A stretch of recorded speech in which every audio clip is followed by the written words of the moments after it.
اور وہ آدمی جو ساری عمر اپنے باپ سے پیسے لیتا رہا ہے، جس وقت ابو کا ہاتھ ایسے ہوگا نا، میں زندہ نہیں بچوں گا کہ میرے سامنے میرے باپ کا ہاتھ پھیلا ہوا ہے۔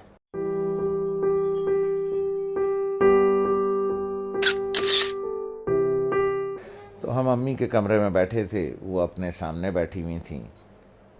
تو میری ایک ہی بہن پاکستان میں ہے، اس کے تینوں بچے بھی آئے ہوئے تھے، وہ بھی آئی ہوئی تھی۔ تو ادھر صوفہ رکھا تھا تو اس پہ میں بیٹھا تھا، 2 لوگوں کا صوفہ تھا، ہے وہ۔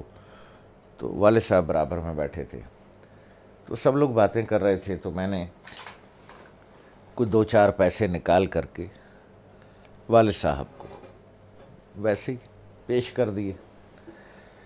تو میں نے عین اس موقع پر یہ کیا کہ جب میں سمجھا کہ کوئی نہیں دیکھ رہا ہے، ٹھیک ہے، سب اپنے اپنے گپ میں لگے ہوئے ہیں، کوئی نہیں دیکھ رہا ہے، تو میں نے اس موقع سے فائدہ اٹھا کے جلدی سے چھپا کے ابو کو، مجھے نہیں پتا تھا کہ امی دیکھ رہی تو انہوں نے بڑے زور سے کہا، دوبارہ دو، جیسے وہ ذرا سختی سے بات کرتی ہیں۔ تو مجھے یہ تو پتہ چل گیا کہ انہوں نے دیکھ لیا۔ تو میں سوچ رہا ہوں کہ یہ کیوں کہہ رہی ہیں دوبارہ دو۔ ان کا نواسا ساتھ بیٹھا تھا، حمزہ، جو ماشاءاللہ 6.25 فٹ کا ہے، اس وقت 6.25 فٹ کا تھا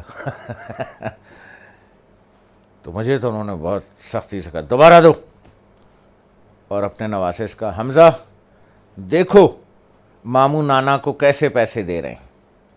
تو میں نے دوبارہ دے دیے، تو والدہ نے کہا کہ اب اسے بتاؤ کہ تم نے ایسے کیوں دیے۔ تو میں نے کہا دیکھو بھائی حمزہ میاں، یہ میرے والد صاحب ہیں، میں ساری عمر ان کے ہاتھ سے پیسے لیتا رہا ہوں۔ میں نے کہا حمزہ میاں، جس وقت ابو کا ہاتھ ایسے ہوگا نا، تو میں تو مر جاؤں گا، میں زندہ نہیں بچوں گا کہ میرے سامنے میرے باپ کا ہاتھ پھیلا ہوا ہے، اس لیے بیٹا میں ایسے دیتا ہوں یہاں رکھ کے کہ والد صاحب یہاں سے اٹھا لیں، انہیں میرے سامنے ہاتھ نہ پھیلانا پڑے۔ جس طرح سے پرانے وقتوں میں بادشاہوں کو نظر اور نیاز دی جاتی تھی نا، یوں کر کے، اور بادشاہ اگر قبول کر لے، اٹھا لے، تو وہ نیاز قبول ہو جاتی تھی۔ جیسے آج بھی مزاروں پر ادھر ادھر پیروں کو ایسے کر کے نظر دی جاتی ہے، پیر صاحب ہاتھ لگا دیتے ہیں یا کبھی کبھی اٹھا بھی لیتے ہیں، تو سمجھیے وہ نظر اور وہ نیاز قبول ہو گئی۔ تو اس لیے میں ایسے کر کے نظر پیش کرتا ہوں، چھپا کے کہ کوئی دیکھ نہ لے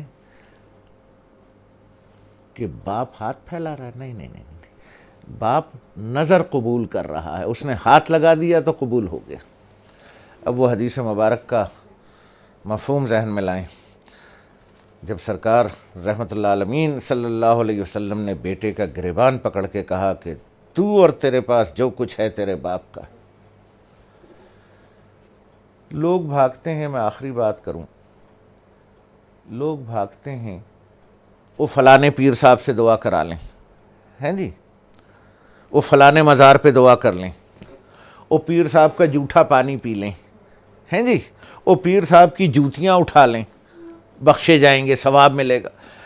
ارے یار، 2 عدد پیر تمہارے گھر میں بیٹھے ہیں،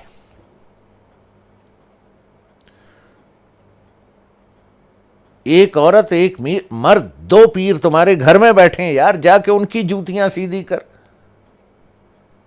ان کا جھوٹا پانی پی، ان کے پیر دبا، پیر صاحب کے بجائے باپ کو نظر اور نیاز پیش کر، جا کے ابا کے جوتے پالش کر، ماں کی چپلیں سیدھی کر کے رکھ۔ 2 پیر گھر میں بیٹھے ہیں، ان کو چھوڑ کے اللہ کو ڈھونڈنے کہیں اور جاتے ہو، شرم نہیں آتی؟